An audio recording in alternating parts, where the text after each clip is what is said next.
ওই যে ওই মনিরুলের ফ্যামিলি মারেছে, মনিরুলের ফ্যামিলি, মনিরুলের ভাই, মনিরুলের মা, মনিরুলের বোন।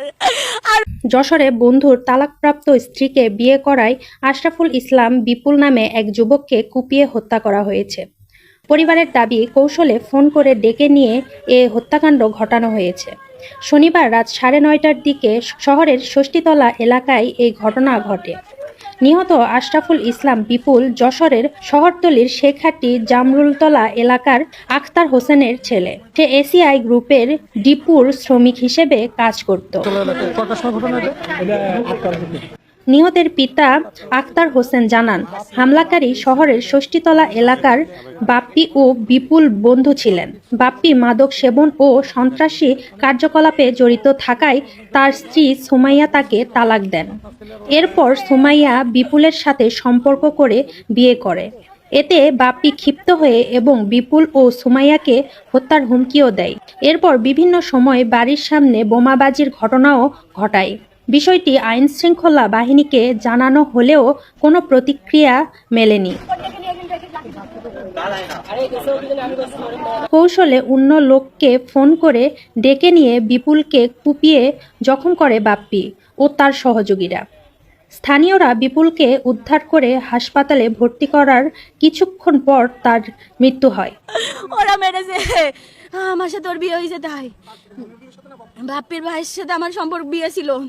আমি ওটা ছেড়ে দিছি, ও মারধর করতো, আমারে নেশাপান করতো, ওরে আমি ছেড়ে দিছি। দেওয়ার পরে ওর সাথে আমার সম্পর্ক হয়ে আমার ওদের বিয়ে হয়। হওয়ার পরে আমরা ওই জায়গা, ওরা আমাদের পরে মারধর সব কিছু করতো, বোমবাবাজি করতো বাড়ির সামনে। আমার কুপাতে গেল দানি ওর ভাই, আর ওই মনিরুলের ভাই ওরা, ও মারধর করতো, ওরা হুমকি দিত, তোরা জানে মেরে ফেলে দেবো, আমারে জানে মেরে ফেলে দেবে, এই কথা করতো। আমার কথা থাকতে দেবে না, আমার বাঁচতে দেবেন না। ওরা অত্যাচার করেই যায়। আমরা পুলিশের কাছে গেছি, ডিবির কাছে গেছি, আর্মির কাছে গেছি, কেউ কোনো বিচার করে। যশোর জেনারেল হাসপাতালের জরুরি বিভাগের চিকিৎসক ডাক্তার মোহাম্মদ জাকিরুল ইসলাম জানান, বিপুলের শরীরে একাধিক স্থানে আঘাতের চিহ্ন ছিল।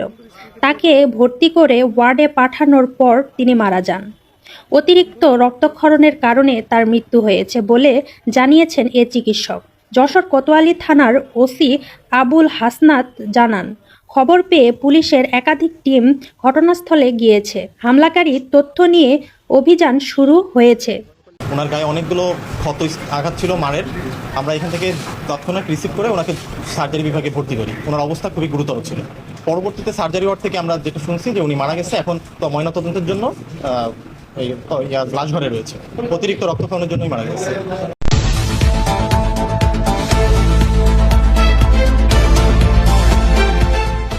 পূবের আলো, সত্য প্রকাশে দুর্বার সাহস।